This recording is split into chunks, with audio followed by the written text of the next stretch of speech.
Her sister called me at 2 a.m. and whispered, "I can't carry your girlfriend's secret anymore. Not while you're out there trusting her with your home." I thought she meant something small, a rough week, a lonely night, something we could fix. But what she revealed about the men she brought into our house. The call came at 2 a.m. Her sister sounded urgent. She said, "I can't keep this from you anymore." That was enough to wake me fully and listen. I am 29. I was far from home when she called. I kept my life brief when talking to people. It made things simpler. I believed in the person I loved. I trusted the routines we had, the promises about dinners, plans, and small futures. Her sister's voice did not match that trust. She told me things that felt ordinary until collected together. Visitors late at night, messages erased, explanations that missed key details. She admitted she'd helped hide some of it because she felt tied to her sister. Hearing that kind of loyalty confused me, loyalty that protects a lie. I asked only one thing. "Tell me what you know for sure." She named names, times, and small receipts. She described a man who'd stayed on our couch, a night when my girlfriend left with her purse and came back looking different. She spoke plainly. There were no dramatic confessions, just a trail of choices. I stayed calm. Calmness felt necessary. Anger would have made me act out of heat and break things I might need later. Instead, I started to collect facts in my head, dates that matched receipts, nights when she said she was alone, patterns that connected. Turning vague fear into lists steadied me. Facts are harder to deny than feelings. After the call, I did not go home. Leaving then would have been following someone else's panic. I made coffee I didn't want and wrote down every detail she had offered. I listed the things I needed: proof, patience, and a plan that kept me from hasty choices. The work of organizing felt like control returning. I thought about small, ordinary memories, the way she'd leave a note on the fridge, the casual way she'd say she'd be late. Those things became fragile when matched with receipts and timing. Ordinary gestures took on a new weight. They were not proof by themselves, but they fit into a pattern. I sent one message at dawn, short and careful. "We need to talk when I get home. Don't leave." Hitting send felt both foolish and essential. That text started the clock on the choices ahead. I spent the day like someone watching a slow tide. I checked nothing publicly. I did not post a single complaint. There was work to do before any announcement. People do loud revenge well on the internet, but real consequences need planning. I wanted precise responses, not performance. All day I moved through small tasks with tight attention.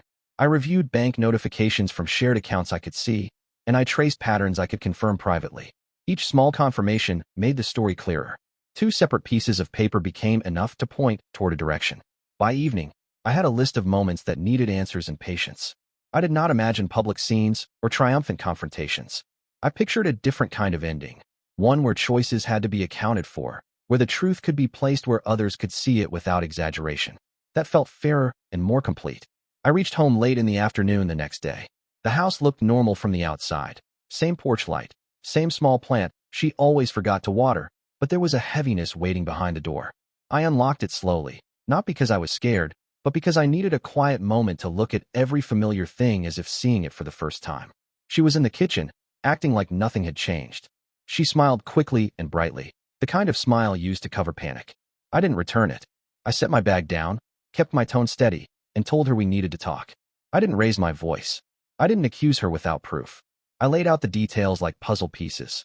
The nights she wasn't home, the charges on our account, the shifts in her stories, the visitors she never mentioned. I watched her face change as I spoke. Small flinches, uneven breaths, the kind someone has when they're trying to decide which version of the truth to use. When I told her sister had called me, she froze just slightly. She tried to explain everything at once. She said she was lonely. She said she made mistakes. She said she didn't think anything would hurt me. It was a pile of excuses, stacked quickly and without order. I didn't match her speed. I kept my pace even. I told her I wasn't interested in half-truths. Either she told the full story, or I would let the evidence speak for itself. That line changed something in her. Panic made her honest, or at least more honest than before. She admitted to more than I expected. More people, more nights, more lies. She told me she thought she could hide it because I wasn't around. She said she liked the attention, liked the freedom, liked the idea of doing whatever she wanted and still having a home to return to. For a moment, the room felt smaller. I didn't yell.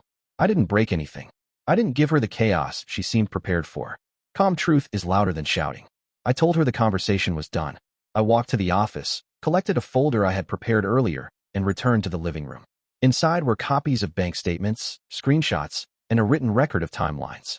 I handed it to her without ceremony. You can look at this later, I said. It's the list of things you'll be answering for. Then I told her I wanted space. Real space, not the vague kind people use to keep options open. I asked her to leave for a few days. She resisted at first, but she knew she had no ground to stand on. Eventually, she packed a small bag and left with the same uneven breathing she'd had when I walked in. When the door closed behind her, the house felt different. Not peaceful, just honest. That night, I opened a private folder on my laptop and started documenting everything carefully. I wasn't doing it for dramatic effect. I was doing it because truth, when arranged properly, can be its own form of justice. I also reached out to her sister. I thanked her for telling me what she knew. She apologized again, said she felt guilty. I told her she did the right thing. Guilt didn't belong to her. I ended the night lying on the couch, staring at the ceiling, planning each next step. Not out of spite, but out of fairness. Actions have weight. Choices have results. I wasn't going to save her from the consequences she had built. The next morning, the house felt strangely quiet. No shoes by the door. No mug left on the counter. No soft, distracted humming from another room. It was the kind of quiet that didn't soothe anything. It only made the truth settle deeper. I made coffee and sat at the table with the folder I had handed her. I wasn't reviewing it for emotion. I was reviewing it to make sure every step ahead was clean and controlled. A calm plan is stronger than a loud reaction. I kept reminding myself of that. By noon, I started setting things in motion. First, I contacted my bank. I separated every account that had my name on it. I didn't drain anything or do anything reckless. I simply moved my portion and closed anything joint. I kept everything legal, polite, and documented. The representative on the phone handled it without much conversation. Good. I didn't want to explain the story. Next, I checked our shared storage unit online. I had been paying most of the bill for months. I changed the lock code and removed her access. Inside it were things that mattered to me. Old family boxes, tools, and personal items I didn't want her touching in a moment of anger or denial. After that, I walked through the house and noted what belonged to me and what didn't. I wasn't going to keep her things or damage them, but I also wasn't going to let her come and go whenever she wanted. She had taken enough without permission. In the late afternoon, she texted me. Can we talk? I think we both said things too fast. I read the message twice, not because I was confused, but because it was predictable. She wanted a softer landing. She wanted the version of me who forgave easily. That version no longer existed. I answered simply, we'll talk tomorrow. I'll let you know when. No extra detail. No softness she could lean on. I kept the boundaries firm. That evening, her sister called again. She said my girlfriend was panicking, saying she thought she could fix things if she explained everything better. I told her gently that the truth wasn't something you adjust like a dial. I also told her she didn't need to take responsibility for any chaos her sister had created. She thanked me again, said she respected how calm I was handling everything. Calm isn't peace. Calm is a strategy. After dinner, I did something I had planned quietly for weeks before all of this, long before the betrayal surfaced. I updated my personal documents, passwords, and digital records. Not for secrecy, just for control. I wanted every part of my life to be moved away from shared areas. Later that night, I printed a single-page summary of everything she had admitted. Not cruel, not exaggerated, just the facts in simple sentences. I placed it in a plain envelope and set it aside. It wasn't a threat. It was clear she could read without twisting. Before I went to sleep, I sat on the couch and thought about the years we had. Not with nostalgia. More like someone reviewing a finished chapter. I wasn't trying to erase the past, but I wasn't going to let it blur what was happening now. This wasn't just betrayal in a romantic sense. This was someone taking advantage of trust because they thought they could get away with it. People like that rarely understand consequences until they feel the gravity themselves. Tomorrow, she and I will meet again. And that meeting was the point where the real consequences would start becoming visible. I told her to meet me at the house the next afternoon. Not early, not late. Just a time that left no room for rushed emotions or excuses. When she arrived, she knocked instead of using her key. That alone told me she sensed something had changed. I opened the door and stepped aside without a word. She walked in slowly, looking around like she was checking for clues. The house was clean. Nothing dramatic. Just honest. She started talking fast, the way someone does when they're afraid the silence will make the truth louder. She said she had been confused. She had been lonely. She had been overwhelmed. All the usual explanations. I let her speak without interrupting, not because I agreed, but because interruptions give people places to hide. When she finished, I handed her the envelope with the summary inside. She opened it with a nervous kind of hope, maybe thinking it was something forgiving, something gentle. But it wasn't dramatic. It wasn't cruel. It was simply the truth, written plainly. She read the first few lines and stopped. She looked at me as if waiting for me to soften. I didn't. I'm not here to fight, I said. I'm here to close this cleanly. Her breath hitched, but she kept quiet. Good. It meant she understood this wasn't a negotiation. I explained each step calmly. I had separated all financial accounts, removed her access to the storage unit, and collected the items that belonged specifically to me. I had arranged for a friend to be present at a later time so she could pick up her things without us running into each other again. She started crying, quietly, but with an edge, like she expected the tears to pull me back into the old pattern. Once upon a time, they might have. Not now. It wasn't supposed to go this far, she said softly. It did, I replied, because you assumed I wouldn't look beyond what you told me. She sat down on the edge of the couch. Her voice dropped lower. She admitted more, in pieces, things I hadn't heard from her sister. She said she liked the attention, liked being treated like someone single, liked the way other people made her feel when I was gone. She said she didn't expect any of it to catch up to her. Hearing her speak, that plainly didn't hurt the way I thought it would. Instead, it clarified everything. This wasn't about a moment of weakness. This was about the choices she made because she assumed I would remain steady while she stayed careless. After she finished, she wiped her eyes and asked if we could fix it somehow. Not with details, not with effort, just with the hope that I would absorb the damage like before. I told her no. Not angrily, not loudly, just firmly. You wanted freedom, I said. You have it now. I'm not stopping you from anything. But you won't have both freedom and me. For a long moment, she didn't move. Then she nodded slowly, realizing the conversation wasn't going to turn in her favor. I handed her a small box I had packed with the things she left around the house. Her chargers, a sweater, a pair of earrings, and a few notes she had written on the fridge. Nothing sentimental in the way I handed it over. Just a simple transfer of belongings. When she walked out, she hesitated at the doorway, waiting for some kind of final emotional moment. I didn't give her one. I simply told her I'd text her the pickup schedule for the rest of her things. She left without another word. After the door closed, the silence felt different. Not heavy this time, just clean. A chapter finished. A line drawn.